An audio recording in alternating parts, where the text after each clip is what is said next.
and we're ready to go. Constance, okay. over to you. Thanks so much. All right, well, just before we get started and get the official opening, can we get as many people as are willing to share their screens, and so that we can have a big hello? We've had some individual introductions, but it'd be really, really nice just to see the wonderful people, the faces, all those people who said they were energized and ready to go are doing pretty well. All right, yes, so lovely, lovely. All right, and how nice to see some familiar faces and new faces, which is always a treat for us. Fantastic. Oh gosh, we may have to get a picture, Sabrina, if you we've got so many lovely faces smiling at us. All right. And we've still got people coming into the room, which is an absolute treat. We are growing in number. So I think with that, all right, let's see. Do we have, I just want to check both pages because you guys are spreading across multiple screens now. 4 pages. Wow, wow, wow. All right. Oh, look at all the smiles. Thank you so much for joining us.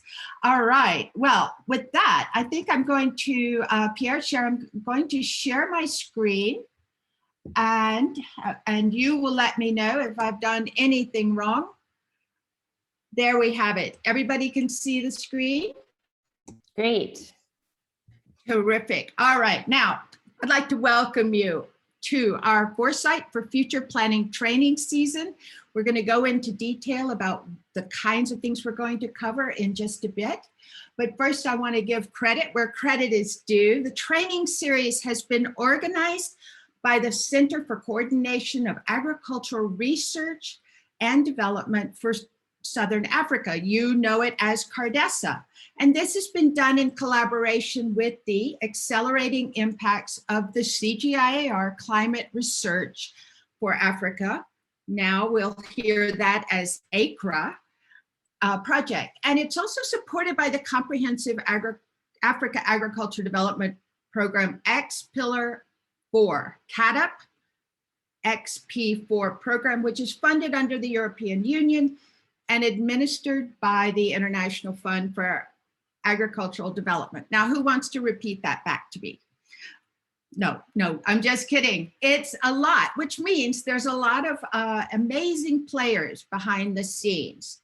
And just if I can, I want to introduce the team. All right, and so Sabrina Chesterman and myself, Constance Neely, will be leading the training. We also have our climate and foresight specialist, Philip Thornton and Laura Kramer, our communication and research team with Lily Salagi, Deborah Hart, Amanda Gosling, Bridget Kakua, Pierre Andrea Pirani, who you've had the most interaction with. And now our oversight is, again, Dr. Philip Thornton and Dr. Baitsi Podisi. And I want to take this opportunity, and I'm going to stop sharing my screen for just a moment, if I can get there, or perhaps, yes, stop share. Because right now we're so fortunate to have Dr.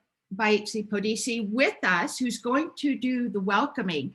And he is the CADP XP4 Regional Program Coordinator. And he has served, with CARDESA up until 2020. And so with that, Dr. Baitsi, can we invite you to present a few opening remarks? Thank you very much, Constance. Good afternoon, everybody. Let me take this time to thank the organizers, Constance, Sabrina, our colleagues from CCAFS, and the Accelerating Impacts of CGIAR Climate Research for Africa, IACRA program, which once again, we are doing this as a region. And I know we had a training sometime last year which was quite successful. And we thought this would be interesting given the demand that we saw for us to do some follow-up training. This is not just a once-off, because we want to continue building capacity in this area, and particularly talking about this area of foresight, which is a tool or a way of thinking that we want to have our stakeholders to embrace as we face a lot of uncertainty, which is posed by the issue of climate change. I work for CADESA, which is a SADC subsidiary, which was created by SADC ministers responsible for agriculture and food security to coordinate cooperation and collaboration on issues of research and development. And in our new strategy, we have a thematic area which is talking to the issue of risks. And under it, there is a deliberate mention of foresight as one of the tools that, or the approaches that we'll try to embrace moving forward. And we are happy that our partnership is blossoming with CCAFs, and that we are ready to take this on. I've really been impressed by the response that we are getting from our stakeholders in the region. I have to mention here that we are undertaking this initiative with our sister institutions who are supported by a program called CADEP XP4. These are what we used to call the X Pillar 4 institution under CADEP program, the fourth pillar, which was talking to the issue of developing, generating and promoting technologies. So we have FARA, which is the Forum for Agricultural Research in Africa. We have CORAF, which is the West Africa equivalent of CADESA, the West Africa Council for Agricultural Research and Development. And we have in East Africa, ASARECA, the Association for Strengthening Agricultural Research in Central and Eastern Africa. There's a lot of acronyms. For us as CADESA, we are also a long acronym, the Center for Coordination of Agriculture and Development in Southern Africa, for Southern Africa, CADESA. We are implementing this program, which is funded by the European Union and implemented or financed through IFAD. And we are happy that we are getting into this training, which is to continue to expose our stakeholders to these tools, where we are targeting people who are policymakers or influencing policy, technical people, so that they get to provide that insight, and those who are in advisory services, researchers, of course, from the region who are linked to issues of agriculture, food system, and climate change across our region. I want to speak here on behalf of the SADC, of the CADESA management, who really appreciate this blossoming partnership, which is growing between us and CG centers. In this particular instance, CCAFs, whom we started working with under a project which closed in June called the ACRA, Adaptation to Climate Change in Rural Areas of SADC, which was supported by the German government, that we co-implemented with GIZ, which ended. I think this is where our partnership started, with the study that they did. And through that study, we tried to use it to promote the use of this foresight.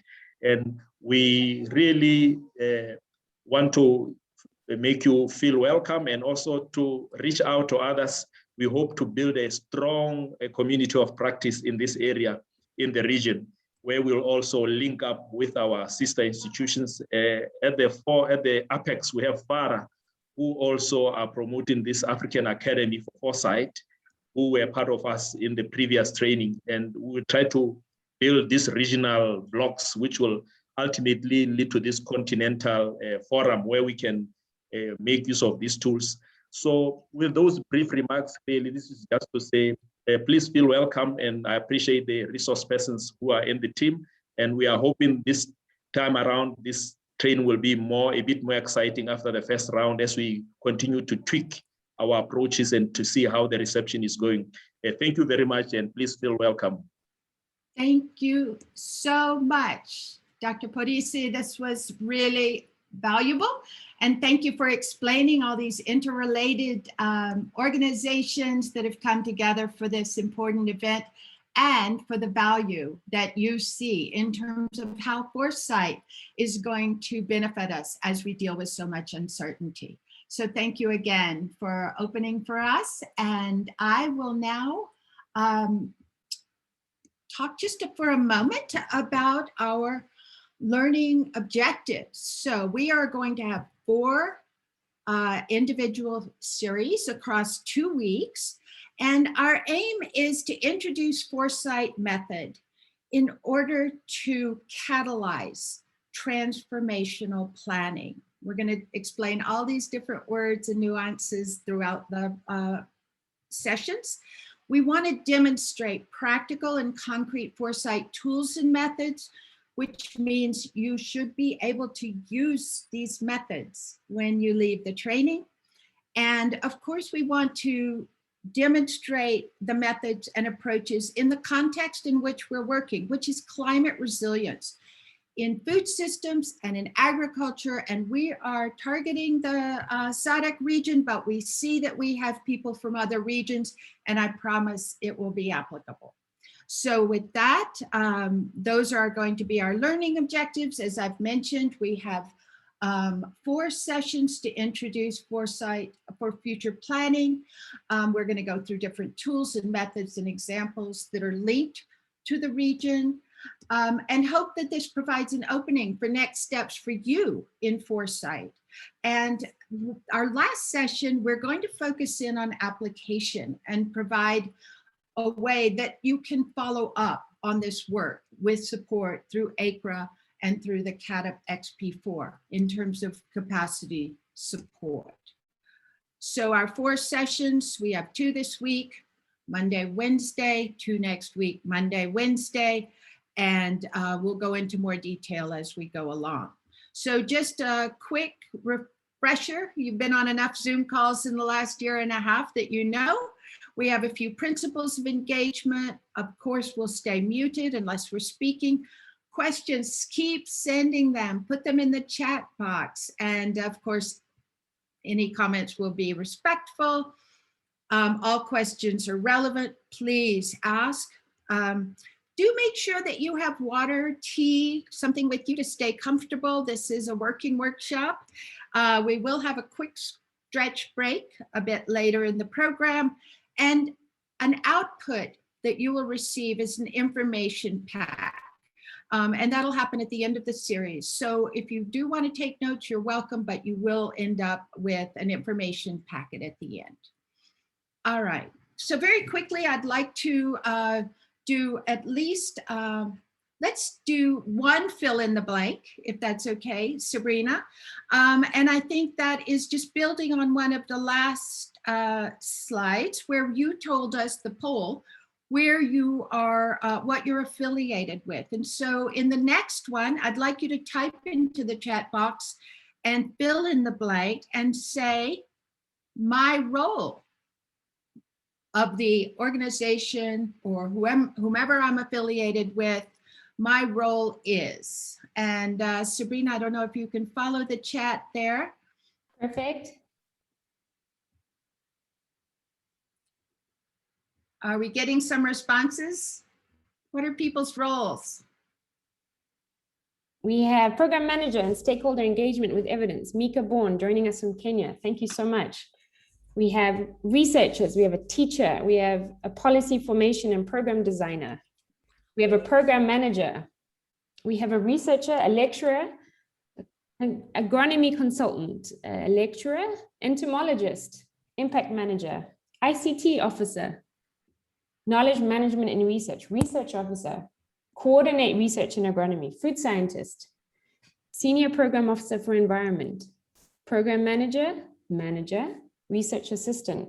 Wow, we have a lot of coordination roles, plant breeder, research officer, animal production and health.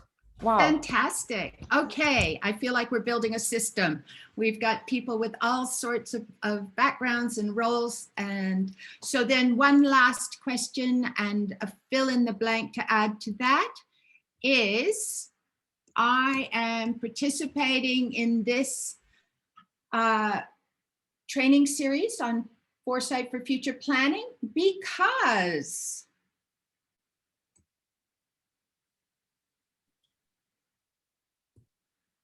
a couple more of those roles and capacity development. Roles are coming monitoring in. and That's evaluation. fantastic. So why are we participating? Let's see, I think everybody's thinking. Oh, they're Keep thinking? skills relevant, upskilling for projection, bringing evidence to bear, expertise on food systems, build resilience into agricultural programs, become an expert on climate change research, equipped with All right. evidence-based planning, skills, great. Policy and strategy development. Okay, fantastic. Brilliant. Well, we love hearing these reasons, and it also puts Sabrina and I on point for making sure that we can meet those, as many of those priorities as possible. So Sabrina, I have stopped sharing my screen, and I'm going to invite you to share your screen. Perfect. Thanks so much. Great. So now we have a couple of those expectations.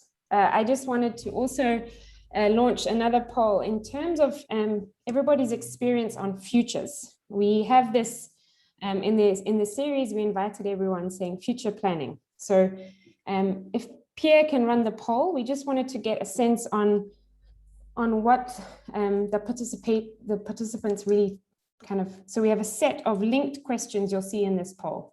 There's a couple of linked questions to go through in the poll. The first one being in terms of how you conceive the future. And I'll just take this opportunity to welcome those still joining. Thank you so much. The second question around how comfortable you are thinking about the future. And then it'd be interesting, we wanted to hear about people's planning horizons in terms of when they consider the future. And then also what timeframes are most people working from when we think about future planning. So we'll just give a little bit more of a chance because there's a couple of questions here. We're really trying to get a sense of everybody's take on future planning. Excuse me, my screen's not moving, the poll's not moving. You just scroll down. Will that help, Noni? If you just, you go through each question at a time and then it should scroll down.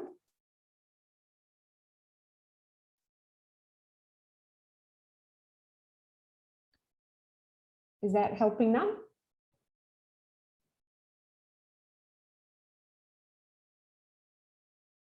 Right, we're getting some nice answers here. I see most people seem to be on question 6, which is great. We'll just have a couple more, just 30 more seconds to get this. Great, we're getting some nice understanding here of everybody's take on the future.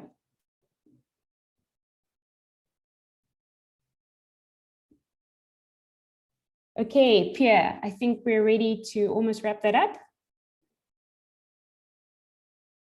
Yeah, we're gonna end the poll now. And we're gonna share the results in a second. So everybody should be able to see the results. Great. So this was a multiple choice, but in terms of the future, yes, I think everyone's in agreement that it's unpredictable, but I think what's very exciting is a lot of people see it as foreseeable. So there is a sense that we have some impact on how we can impact future. How comfortable? This was quite mixed. So people feel a little uncomfortable with thinking about the future, and some of us are very comfortable. So some of us are comfortable on certain topics, but not others. I think this is something we're going to hopefully go through in the training in terms of making sure that we can break out of our comfort zones and our thematic areas when we're looking at future planning. So in terms of our future and on the personal side, it seemed that most people were looking about 10 years ahead, so to 2030. So from a personal point of view, we think about 10 years ahead. But when we're thinking in terms of work, the timeframes most common, 5 years. And some people working in 1 year, and not a lot of people working beyond the 10-year horizon in terms of planning from a work perspective. And then what tools people use, and this would be really interesting in the Q&A to hear a little bit more about some of these strategic planning tools. And please feel free to share some of these experiences in the chat box too as we go along. So some use of strategic planning, some people using personal experience, some exposed to impact pathways and log frames, and a nice number exposed to scenarios, which is great because the third in our series. So next week, Monday, we're going to really dive into a process of how to apply scenarios to future planning. So we hope some of those scenarios experts can help contribute to that session as well. So thanks so much, Tua. I hope that helps everyone understand a little bit from this really nice group how everybody conceives and thinks about the future. I just wanted to quickly run by how we're going to structure the training. So really, we're going to be looking at the Foresight method and approach, so trying to introduce specific tools. And as Constance said, we're based in the thematic world of climate resilience and agricultural development. So we know we have participants joining from across the African continent. We saw some participants joining from India, and we also know that there are different sectors represented. But we hope that the tools and methods and the way we're going to explain them being applied can be useful for multiple sectors. So today, what do we want to get through? I'm just going to give a very brief overview in terms of why future planning is so critical. Again, we'll be looking at the SADC region and looking at some of the incoming climate impacts. We then will provide an introduction to Foresight and these future thinking methods. And then in terms of structuring around planning, really trying to understand in terms of incremental planning and transformational change. And then we hope by the end of today to elaborate why Foresight can be so useful, especially when we're starting to think about this transformational future planning. So today we'll just we'll really go through these climate impacts. We have an opportunity for 2 question and answer sessions, so please make sure to register all your questions. We want the training to be very interactive and a chance to really problem solve. So we'll finish today also with a nice question and answer session after we've gone through the transformational planning area. So why do we need to plan for the future? And thank you so much for Baitsi for that fantastic welcome. And I think really set the scene that in the region in Southern Africa, and I think it's like that for so many other regions, is we're really impacted by climate change.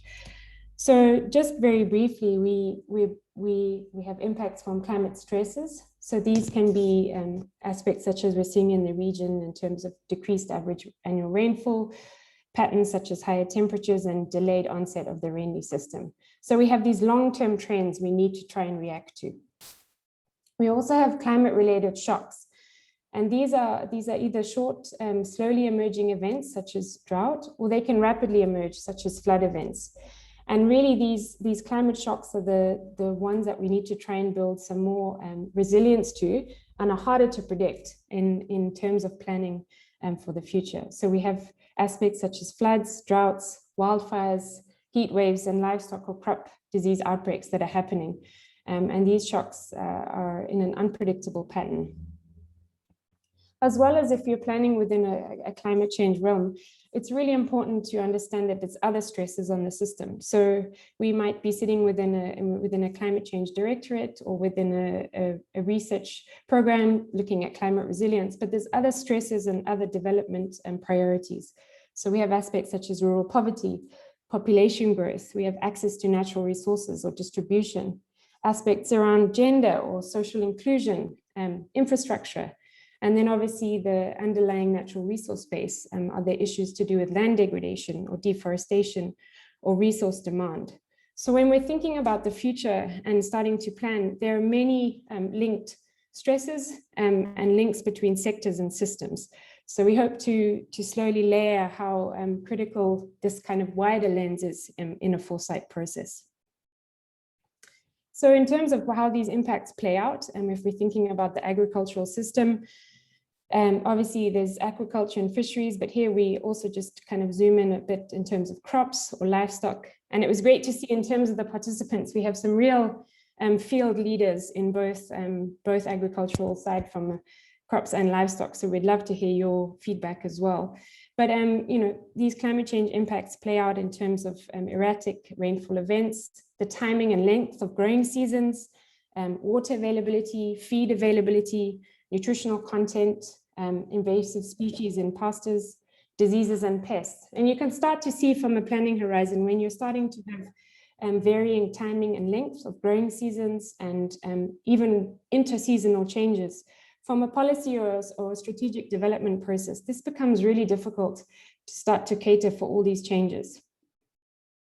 From a water perspective, and this is zoning in on Southern Africa, 75% of the region is arid, and it's really characterized by high climate variability. And that's taking into account the situation now.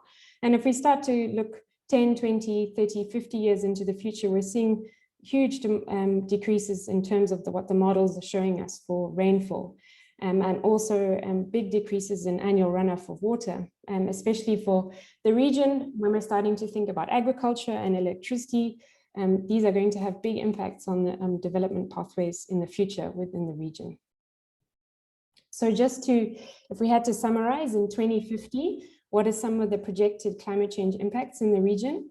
Really what the models are showing us right now with the current trajectories of change by mid-century. So if we look at 2050, 2060, droughts will be more frequent, especially in the north and west of the region. By mid-century, it's really only, the models are showing the southeast of the region, and Madagascar will largely avoid widespread drought. And there's also going to be much more extreme rainfall events. These will be, in terms of what the models are showing us right now, will be almost a yearly occurrence for much of the north and east of the SADC region. So we're starting to see by 2050 a very, very different world that we need to plan for and react to, and the planning horizons need to be put into place now. So I'll just quickly hand over to Constance. We wanted to just get a bit of a sense from you on your take on climate impacts. Sabrina has set the stage with a lot of the impacts that we are seeing and expect to see. So what we're going to do is what we call a chatterfall, and hopefully, or maybe you've done this before, but in the next slide, we're going to ask you a question. And then we're going to ask you to personally reflect on the answer to that question and type it into the chat box, but do not hit send. And then when we say chatter, then we want everyone at the same time to go and to send, so we can see a waterfall of responses. So the question is, how will you be experiencing climate change in 2040? So we're inviting you to name one personal impact that you expect to see in 2040. Oh, we're going to wait. Did everybody get a chance to write?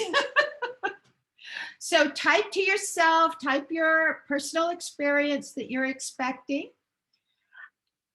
And we'll give it about 10 more seconds. Everybody got something typed in? Okay, yes, Sabrina, let's send those. Oh, wow, look at what's going by. Oh my goodness, a lot of drought. It's very uncertain. Heat waves, loss of our native grasses, highly variable rainfall, high temperatures. Oh, somebody is expecting a good climate. They are working on it. All right, severe heat stress, food insecurity, hunger. It will be variable and we will see lower yields. Okay. Oh, and less physical jobs. Somebody is definitely thinking out into the future. And I see drier cities and more fires. All right. So thank you so much for that. Now, can I just sort of come at it from the other side? We've talked about impacts. Let's talk about climate resilience. So climate resilience is that ability that we can actually cope with what we're going to see in reality or the expected climate-related stresses and shocks, and that we can actually keep functioning in much the same way as we are now. So we are saying now we're going to be taking a climate lens. So we are looking at the climate lens as our tool or our approach that we're going to use to examine strategies, policies, plans, and programs or regulations in light of climate change. So that is taking a climate lens. And you know, we're using a lot of terms to define how we're getting there. So we talk about climate compatible or climate smart development. And this is the development that is going to minimize those climate impacts and maximize human development opportunities and deliver those priority areas that we always talk about: mitigation, adaptation, and poverty eradication. We also talk about climate proofing. And that is that process that helps us make the things that we're working on resilient to climate change, including climate variability. So we're systematically examining our project strategies and policies to find ways to minimize those risks, optimize adaptation, for example, climate risk screening, and integrating these into our projects, which we also refer to as mainstreaming. So climate mainstreaming, again, integrating those climate concerns and our adaptive responses to our various policies, plans, projects at all scales. So what does this mean for us? We talked about the climate, I want to introduce now the climate resilient food systems. First of all, what is a food system? So a food system is a complex web of activities involving the production, the processing, the transport, all the way to the consumption. So it's very much about connecting people and their food and where that food comes from. But it takes into account governance and economics of food production, sustainability, and the degree to which we waste food, and how our food production affects the natural environment, and ultimately how it impacts our individual and population health. So with that, I just want to show what all the different elements or components of a food system, because we just said it's the connecting people to their food, but you can see here that it has multiple dimensions: a socio-cultural dimension, an economic dimension, an environmental dimension, and a policy system or enabling environment.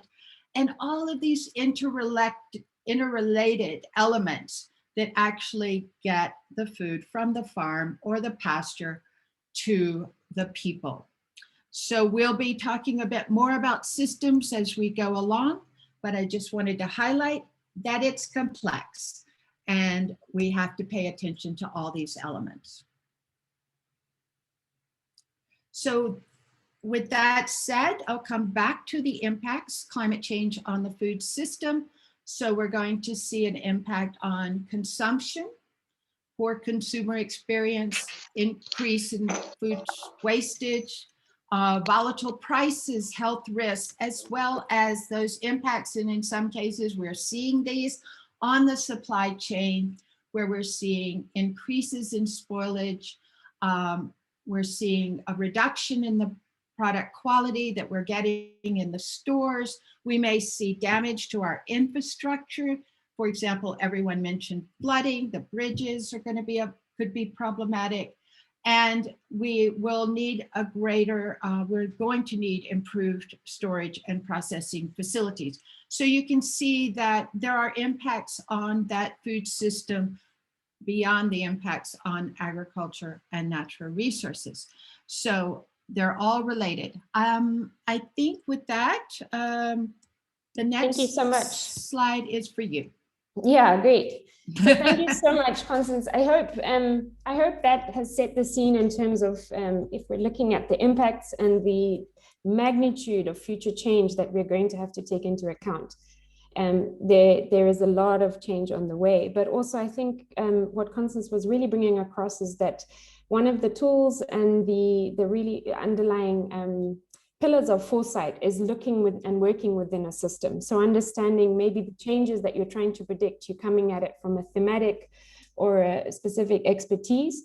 But what's really critical is to look in this kind of interconnected way. So we'll go into, you've just seen a systems map.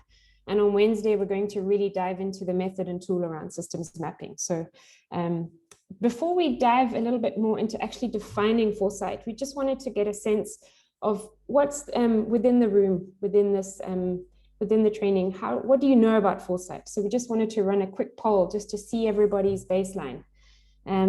If they've been exposed to the approach, the method, if it's something quite new. This will really help us to see if we can draw upon some examples of people's work and get a sense. So if everyone could just quickly vote for the poll and also take this chance, and we've seen people coming into the room, so welcome. Please feel free to use the chat and tell us what you're working on, where you're from. And please feel very free to keep adding your questions into the chat box as we go along. Great, we're seeing some really nice responses. Just a couple seconds. I think we can end the poll now, Pierre. Thank you. Okay, we are all, looks like quite a majority are new Foresight practitioners. So we're new today, but we hope by the end of next week, Wednesday, so the end of the 4th session, you'll have a really good sense about Foresight and some of the tools and methods. And this provides a space for you to move forward as a Foresight practitioner. So thank you. It's good to know a lot of people are new, and we hope this provides a good overview to the topic. So Foresight, what is this? What is the approach? Really, if we were to describe Foresight, it's a set of tools and methods that really help us to move towards the future we want. So, sorry, I'll just close the poll. Foresight is essentially a process where we look into the past, we look into the present, and then we basically use both these future past-looking tools to prepare for a different future. This allows us to then make strategic decisions and the way we're formulating plans and policies and processes to be much more future-oriented, to look at those potential different futures. So in Foresight, we have 4 guiding questions. We really ask what seems to be happening, what's really happening, what might happen, and what do we need to do? So in a Foresight process, and depending on the depth and the level you go, these are the underwriting questions. So you really move from looking at the patterns and trends to really creating a strategy and a process that's future-proofed. So in terms of some of the key definitions, really Foresight, as I mentioned, is this structured tools, methods, and thinking styles. And I think something that's very critical, and Constance will dive into this a little bit, is in terms of the different approaches and the mindset shift of being able to think about possible different futures. So we saw that some of the tools people have been using is on strategic planning. So it'd be really interesting to see some of the examples of your work. And a key definition is around strategic foresight that tries to combine the method of foresight and also strategic management. So futures thinking, it's basically this practice about thinking about the future in a very structured way with a methodological approach. So being able to break down the future and be able to kind of apply this futures-oriented mindset to the work you're doing. Then I think some of the participants had shown us that they had been engaged into scenario planning, and this is great. And in our 3rd session, we're going to really dive into this as a method. But really, it's one of the most common or well-known tools within the Foresight toolkit in terms of being able to look at different uncertainties and plan for multiple different futures through the scenario method approach. Yeah, and I think sometimes Foresight can get confused for forecasting. So when we do a forecast, it's basically an estimate or a best guess of what the future might be. But we don't really apply a Foresight approach. We forecast, we estimate where it could be. And then futuring, just like future, there are futurists. So you could become a futurist as your job. And this is really the art science of identifying and evaluating possible future events.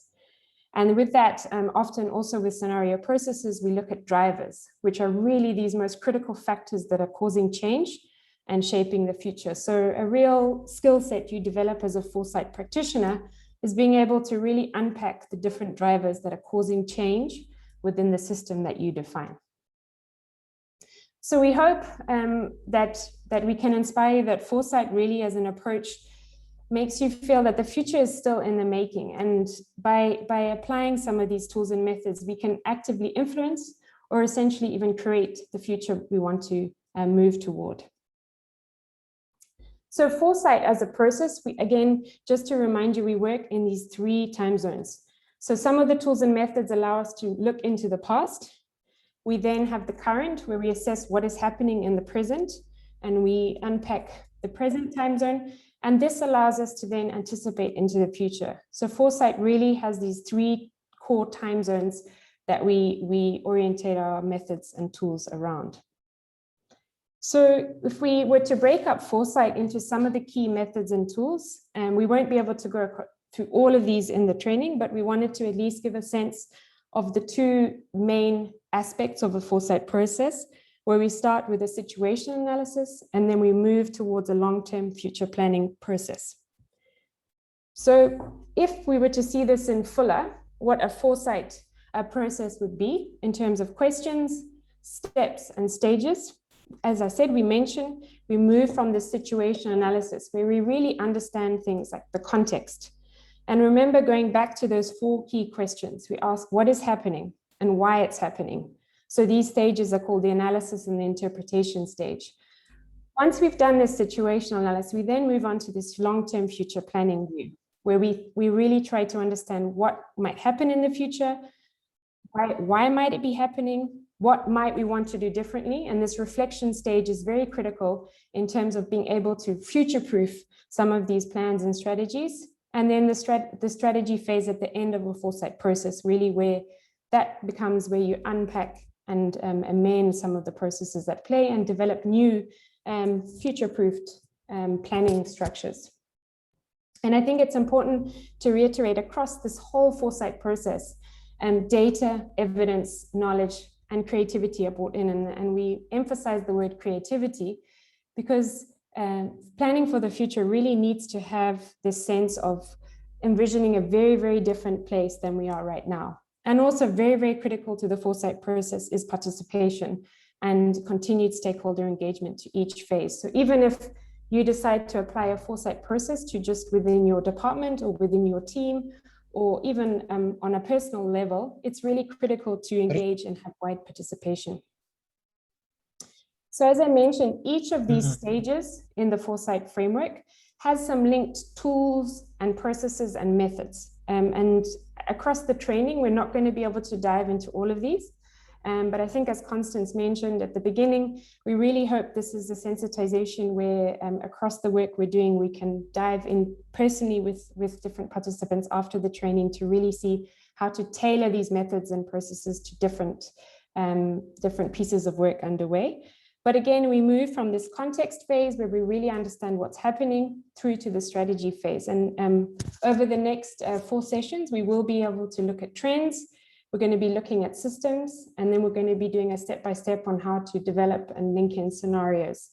And then on the 4th session next week, Wednesday, we're really going to have a chance to look at the application of some of these tools and processes to your situation. So we hope you leave the training being able to see what would be best and where can you fit a Foresight process in your work. And yeah, just to try and sum that up, there's really no standardized way of doing Foresight.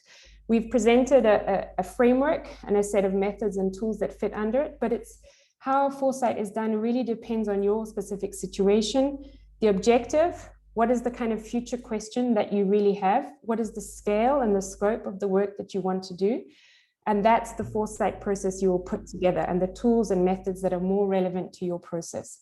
So there's not a manual of Foresight that everyone goes through. There's a different set of tools and methods that are most applicable to different situations. And in terms of, if we were to say applying Foresight to influence policy and strategic planning, what we would hope that the Foresight brings to this, really aspects such as more cross-departmental or cross-sectoral work in terms of much more sort of participation and public engagement. And then also co-design and bringing in lots of different stakeholder processes and really creating more kind of meaningful and transformative partnerships.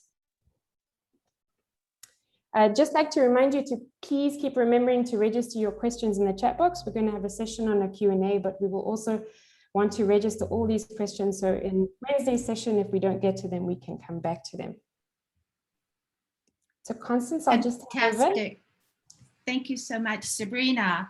So Sabrina has teed us up for the value of foresight. So what we want is we want to be as clear as possible about where we're going, and we want to be flexible as to how we're going to get there. And this is where foresight comes in. It equips us with adaptable skills and the ability to assess, to change, and to plan for different futures. So what does that mean for us personally? It actually invites us to have a radically curious mind so that we think outside of our own silos, that we respect a variety of ideas. We respect and we want everyone to be creative that's around us. We want to have a neutral viewpoint so that we're not judging everything that comes in just based on our past experience. So don't hold on to old ideas that are no longer needed. So there are some characteristics of a future thinker, and I want to just run through these. And so, first of all, we actually, because of climate change, we have to be justifiably terrified, but we also have to be determined and stubbornly optimistic. We need to maintain a solid vision, and we need to have purposeful and shared meaning as we get there. So we want to think in systems. We need to see the larger pieces. We may have a very specific element where we're extremely expert, but we always have to step back and see the larger picture. We want an accurate version of reality. And we also want to be open to possibilities and even be comfortable with contradictions, like find them intriguing and explore those. We need to be willing to test our own beliefs and to cut our individual biases. Be ready to ask the next question. We love to interact with new data, and balancing that creative, as Sabrina has mentioned, and our analytical minds. And last but not least, we need to be grounded. We don't need to be tied personally to how right or wrong we are. We need to be ready for the future and plan in that way. So I have one quick fill in the blank. So I've just gone over a set of characteristics. And so if you think of yourself personally, what is a future characteristic that you have? So if you fill in the blank, a future thinking characteristic that I already have and that I'm proud of, can we see any of those responses? All right, we've got people who are adaptive. You've got experience. Let's see, I know there are more. I'm determined. Yes, stubbornly optimistic. I can adapt to any environment and I'm open. Fantastic. So we have a lot of good characteristics already in the room. Interesting. And inquisitive. So positive thinking, optimist. Oh, this is lovely. We've got so many fantastic characteristics already in the room, and we're going to continue to build those characteristics. So at this moment, it would be great to go to our next activity. And this is actually, we're going to use an activity to get used to the 4 questions that Sabrina has already mentioned. So we said, what seems to be happening? What is really happening? What might happen? And what do we need to do? So those are our 4 driving questions. And so right now, what I'd like to do is do a practice with you, because we had an unexpected event So let's practice those same questions looking at the COVID-19 pandemic. So we're all living through these effects of this pandemic, and it's having a big impact on how we see the future.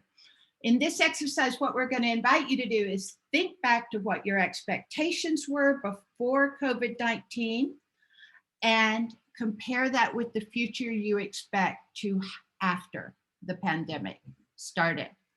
So with this one, we're going to invite people to just type into the chat box a quick response, and we'll go to the first question.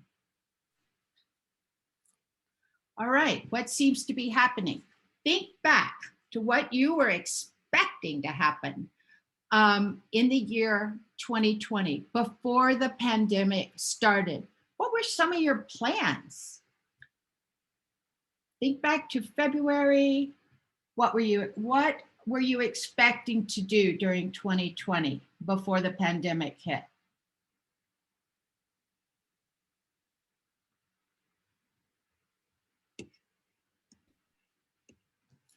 Travel there was good. overseas. Thank you. Finishing your PhD. What's happened to the PhD? We want to hear. Traveling and studying abroad. Oh, study abroad. Start a PhD. So field work. Oh, doesn't that sound nice? And be much very productive. Oh, a trip to Brazil. All right. And a lot of physical face-to-face events. Oh, lots of plans, lots of plans. Okay, so maybe now we could go to question 2. All right, now think to late 2021, still to come, early 2022. Describe what you think your working environment will look like in your personal activity or in your personal activities. So by the end of this year, early next year, what do you think you will be doing? What will that environment look like? Oh, anticipating more engagements. Oh, yeah, let's get back to that study abroad. More Zoom meetings. Continued social distancing, more restriction. Well, hello, driving my first car.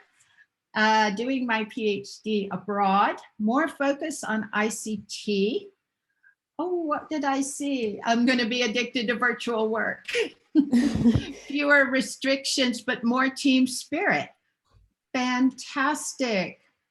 All right, doing what Nani does. Thank you for that. All right. So now we are thinking about what is going to be happening. So if you had known back in February last year that COVID was coming, what would you have changed in how you planned 2020, the rest of 2020 and 2021? What would you have changed in how you planned if you knew then that COVID was coming? All right, no breaks in taking my studies. Would have been able to, yes. What would you have done differently? Saved money. Saved money to fall back on. Absolutely. All right, you would have checked in, gotten better at ICT. More you would have stakeholder changed your engagement. priorities and adopted virtual living. So a lot of IT, a lot of how we're going to deal with our financings, would have gone ahead and got ready for these virtual engagements, invested more in interconnectivity. This is brilliant. So if we'd had a little vision that COVID was coming, we would have made quite a few changes. So just in terms of what we're finding is that we go along, we're doing our planning, and then something happens. But if we had any anticipation that something could change in our future, we would have been able to plan for that. So I can see that in this crowd, everybody is working on maintaining those goals in spite of this enormous change that we are undergoing, which is COVID-19 and its impacts. So I think I stop there. Thank you very much, Constance. I just want to, just before we move on to looking and defining transformational planning, now that we've introduced Foresight and we've done a short exercise just to look again at those timescales where we look backwards, we look to what's happening in the current situation, and then we start to think, how would we have amended plans if we'd known the future that was coming? I just wanted to open it up to Q&A. I know there's been quite a bit of definitions and a lot of concepts. So this is a bit of free space, and we'd love to hear. Are there any questions? Please either raise your hand. We'd love to hear your voice and see you, or just to add them into the chat box. So I just wanted to see if we have any questions. Let's see.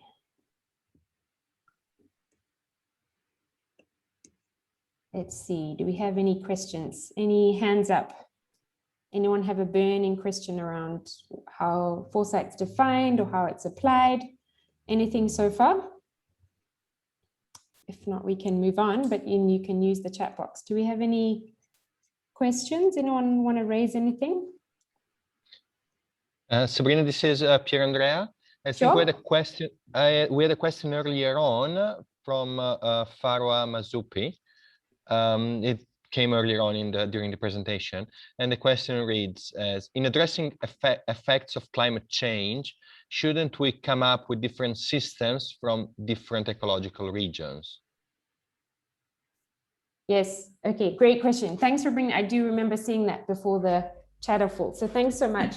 Yeah, I think that's a great question in terms of how do we break, you know, when you're thinking about planning for climate change as a thematic area, how do you break down a logical way, both kind of geographically and thematically, how you can say, how do we plan into that? So absolutely, in terms of saying either different agroecological zones or different, so that looks at a biophysical lens and says, okay, we know that in this agroecological lens, it's going to be these activities, these crops, these kind of social interactions. Can we break it down and do a planning in that thematic area? So that's what a Foresight process tries to do in its first step in terms of scope, where we really outline what is your boundary. So you then say, where's the area we're working on? How do we want to apply this future lens? You then also look in terms of the timelines that you want to plan within. So your question around looking for climate impacts and then the agroecological system, you would say, are we looking 10 or 20 years? So you define your timeline.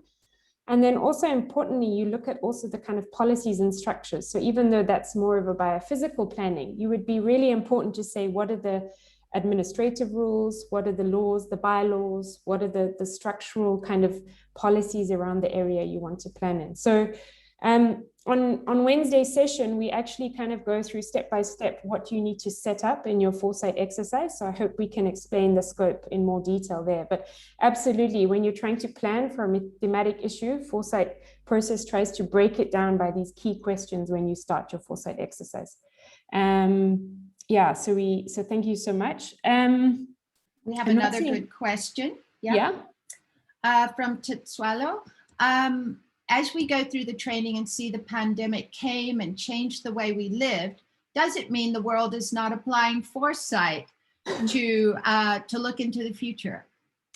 Yeah, I think that's a great question. And actually, a lot of the, especially from the US, the Public Health Modeling Agency in, I think it was 2017, had registered in a kind of emergency pinprick to basically say, there is a global pandemic coming. We don't know when, but we predict within the next 5 to 10 years. And they, at that time, under the Obama administration, had said, from a disease control perspective, there's an emergency situation going to come, and we need to put into place a pandemic response.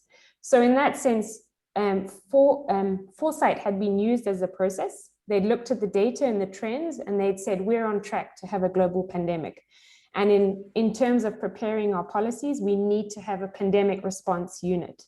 So absolutely, the process had been done in terms of doing the research and predicting a trend. But in terms of the policy response and actually having that unit in place ready, didn't happen. So I think the pandemic has taught a lot of people on the value of the range of things that we thought were impossible. Like if you'd asked people in 2019, could the world go into global lockdown? I think 90% of people would have said there's no way that this could happen. And now we're sitting in 2021 and I'm in South Africa, and I think other people are represented across the African continent. We're now in our third wave. So absolutely, I think a great question. And we have one other question from Mbambi. Mbambi, do you want to unmute and raise your question?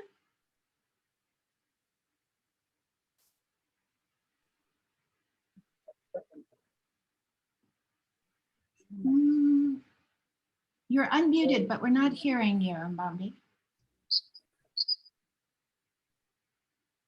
Mbambi, maybe you want to put your question in the chat box. We just can't hear you that well. Thank you so much. We'll look forward to seeing that question in the chat box. Okay, great. So I'm just going to quickly unshare Constance and then lead you into sort of finishing us off for the last session today on transformational planning. Fantastic. All right. And I'm going to move rather swiftly. And Mbambi, I know that we'll get to your question at the end of the session. So I want to talk about planning for transformational change. And so I have a question. And I am going to actually ask everyone to unmute and shout out their responses. So we're going to hear, when you think of the term transformative change, what do you think of? Radical. Radical. Yes. Others? Good change. Engaging everyone at all. New way of doing things. Impact. Radical. Impact. Radical and doing things. Impact. Radical way of doing things. Very big change. Impact. Big change. Overhaul. Others? New ways of doing things. Bravo. All right. All right.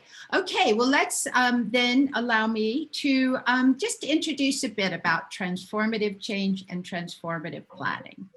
So just to back us up, the interim report from UNFCCC said it's red alert for our planet. Governments are nowhere near close to the level of ambition that we need to limit the change in temperature to 1.5 degrees to meet the climate goals for Paris Agreement. And then Jeremy Rifkin, who works a lot on resilience, says we have 10 years left to begin a radical, thank you, transformation of this civilization. And we need a new economic vision and a new game plan. We have to move from progress to resilience. So as opposed to an incremental adaptation, and the IPCC says that is about maintaining existing systems, introducing things like more resistant drought-resistant varieties or crops or efficient irrigation. Transformative adaptation changes fundamentally the attributes of our agricultural systems in response to actual or expected climate change. So it's at a scale or ambition that is greater than an incremental activity. And I think you are spot on. Everyone understands what transformational change means, but I'm going to say the difference. It includes major long-term changes in the way we operate and could shift us between or into new systems and different processes. Whereas incremental change refers to that change occurring slowly without necessarily modifying those social structures or organizational practices. So quick, in the chat box, let's be completely honest. Would you say that historically you've been planning for incremental change or for transformational change?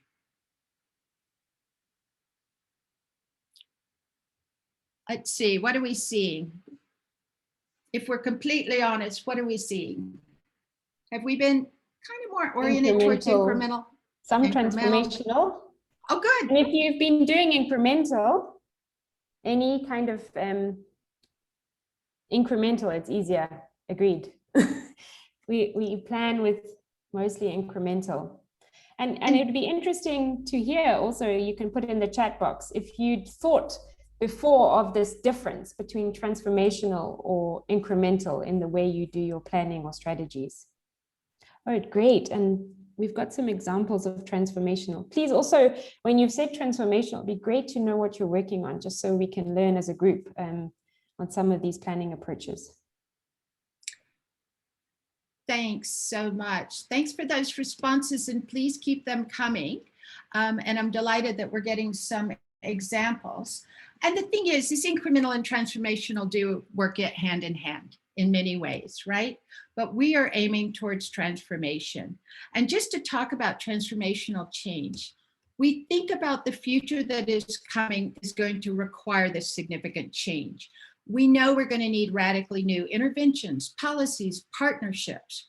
We're going to require disruptive technologies, which can be defined as an innovation that dramatically changes the way consumers, businesses, industries, or ourselves operate, and it moves us beyond incremental change, results in major long-term change. So some of the things that we're hearing that might transform, when we talk to some of our futurists, they say we're probably going to move from markets to networks, from transactions to flows, from ownership to access, productivity to regenerativity. So sellers and buyers are going to negotiate, or have been negotiating, but it's now going to be producers and users of networks. Some other things that might transform are going to fall in those categories. And we actually saw some of this when you said how I would change my planning.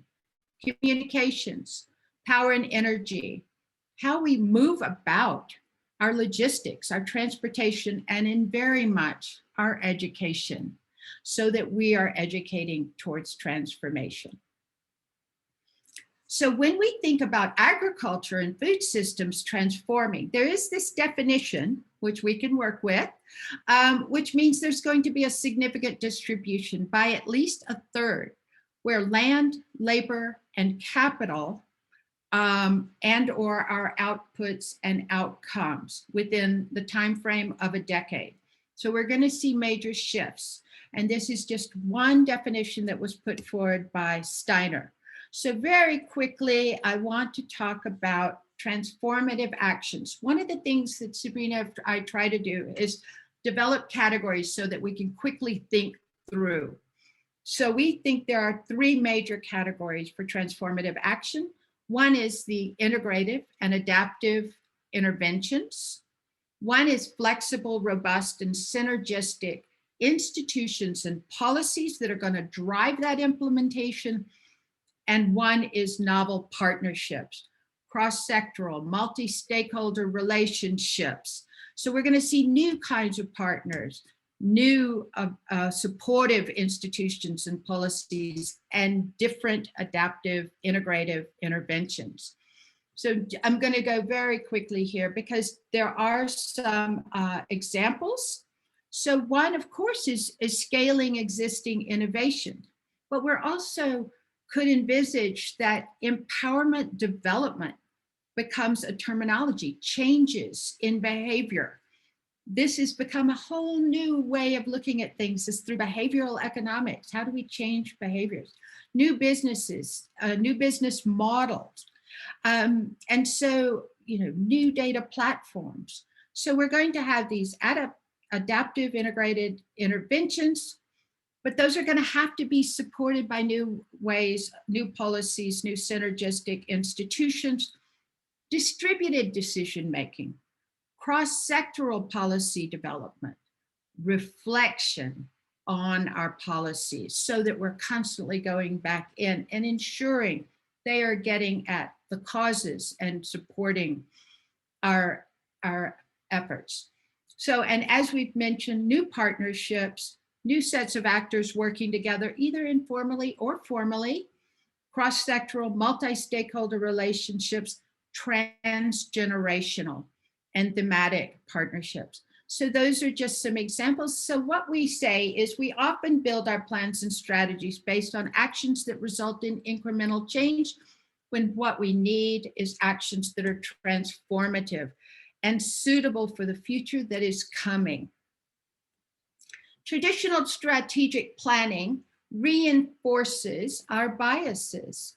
And we simply say, oh, I've got this experience, so this is going to happen. What we want to do is we want to let go of those cognitive biases towards the past and be ready for that future that is coming. So just quickly, what's a cognitive bias? We all have them. It means that we deviate from rationality because of our experiences and because of our worldview. So for example, if I want to make a case, I'm only going to look for the data that says what I want it to say, that is corresponding to my worldview. And we all have this, and it's something we want to pay attention to. And this is another aspect of being a critical thinker. So using the Foresight tools and methods, we can plan for transformational change that will be needed for the future that we want. And with that, Sabrina, I think I'll stop sharing my screen and invite us to check in on the questions that are showing up. Great, thank you very much. And thanks so much, Constance, for just defining that element around transformational planning.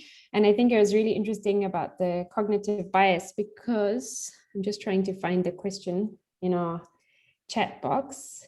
We had a question around that in terms of if you are based in a country or a circumstance where potentially there's not a strong belief on climate change.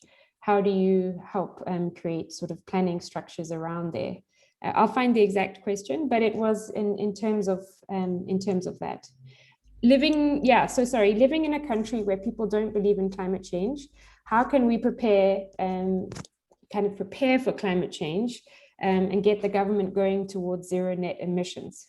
So there's a question that was from Mbambi that we weren't able to hear earlier. So if we're living in a country that's potentially, there's not a strong belief potentially in the causes and the impact of climate change, how do you prepare and shift the government perspective towards planning for zero net emissions? I'll take a go at that. And I think that's such an extraordinary question, and it definitely is appropriate where I live in the United States. But I think what's really critical is, and this is where the Foresight comes into play, is really about helping people understand the situation as it is in reality. So we talked about having evidence all the way along the board, participation, so people coming to terms. And I think when you answered that question about what are you personally going to experience, you obviously all know that climate change is real. But what we are going to want to do is really help people see that this is the situation we are in, with proper evidence, with good models so they can work with data, but there's the behavior change side of it. So helping people understand their own ways of thinking, helping people understand how they're currently taking decisions, and then using Foresight to walk them through a different way of taking decisions. I know that's not a perfect answer, but there are a lot of things we can do using these planning processes. Great, and I'd like to invite Dr. Dumas from Mauritius. Would you like to ask Constance your question around, Dr. Dumas, do you want to put your mic on and ask the question? Yeah. Great, you have the floor. Yeah, I think it's a very good presentation, and also bringing Foresight into the forelight.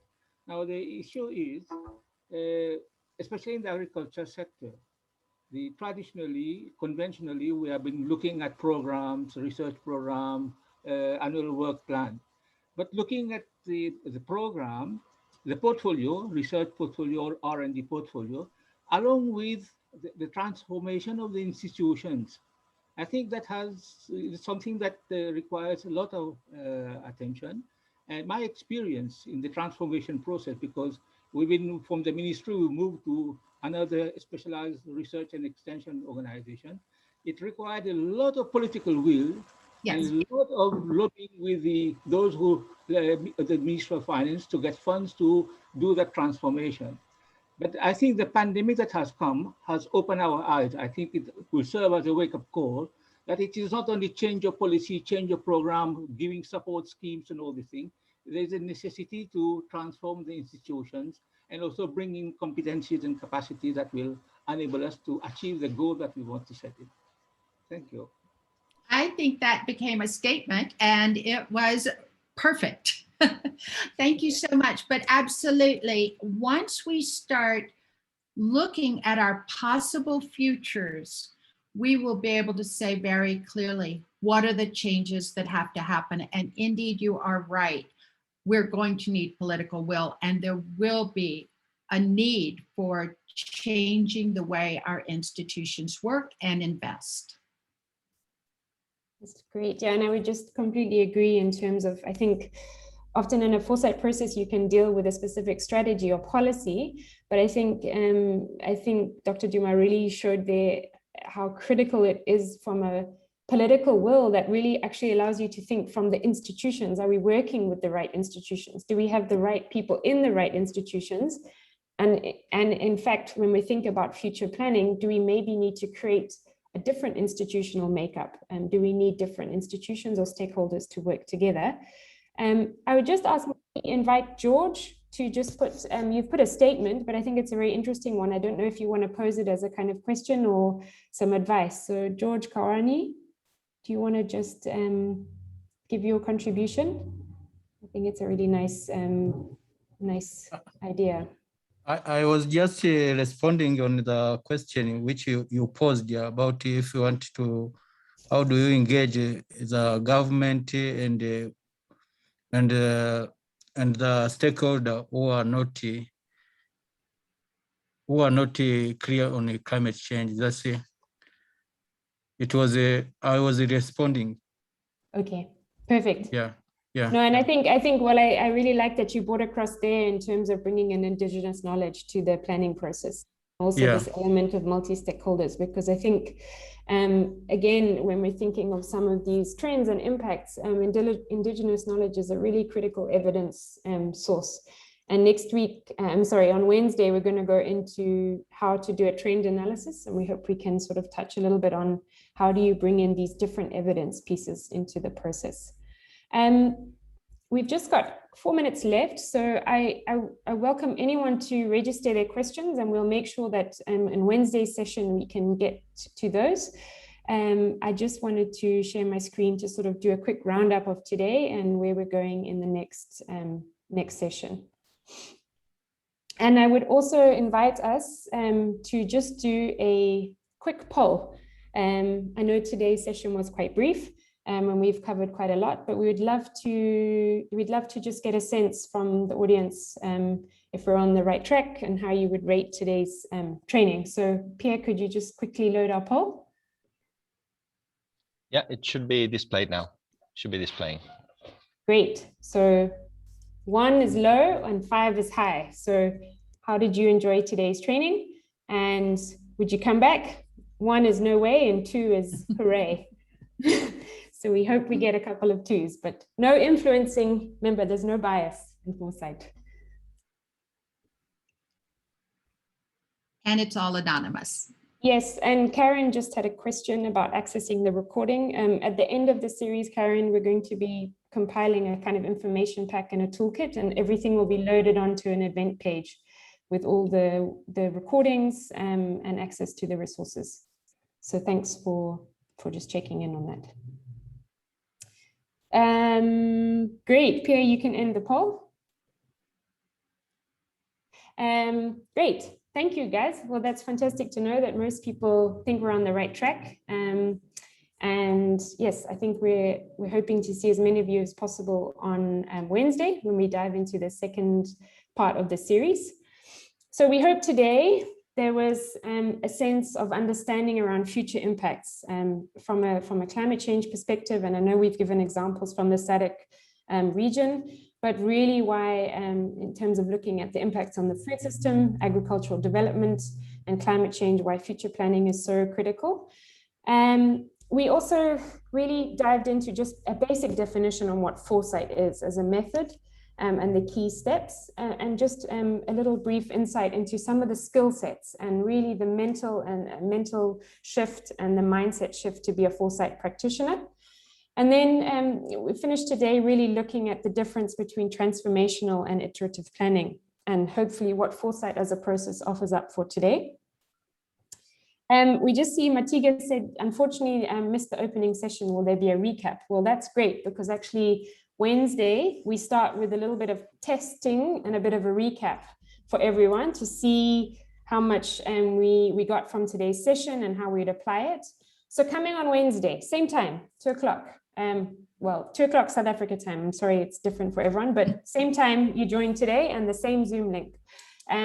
We'll be going over some questions and testing around foresight. We'll also be having an introductory breakout. So we've got 100 participants today, which is fantastic. And really a chance for you to start to think in terms of the work you're doing, how you would apply foresight. We're then going to be running through how do you start your foresight process? What are the key questions and the framework to set up for a foresight process?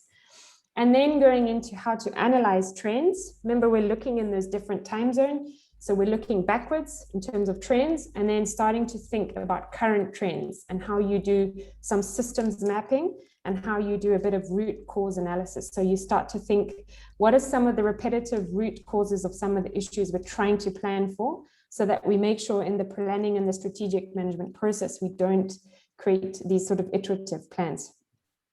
Yeah, so that's coming on Wednesday. We thank you so much for the engagement today.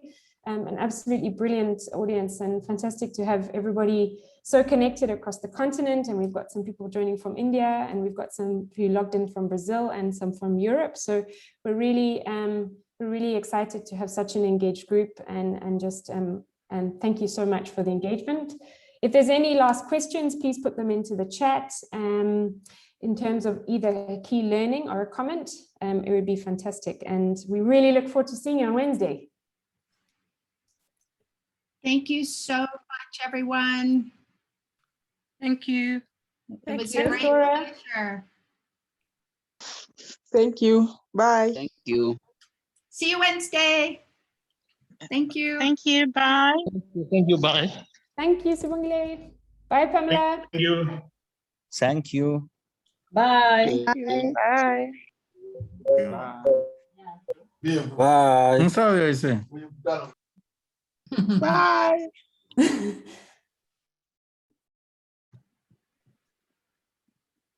I'll stop my share so we can wave goodbye.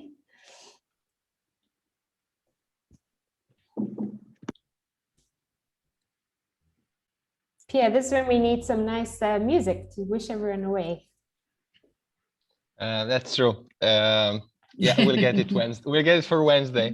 Thanks, Roshan. Thank you so much from Mauritius. Fantastic. Bambi, thanks for the question. That's what we're going to be starting on Wednesday, about how to build out more, following this just very introductory training, how we can apply some more sort of foresight capacity building into different processes you're working on. So, Mofili, in terms of the recordings, yes, we will be doing the recordings and a whole information pack on all the sessions, so all the content you've seen in the slides. This will all be available on an event page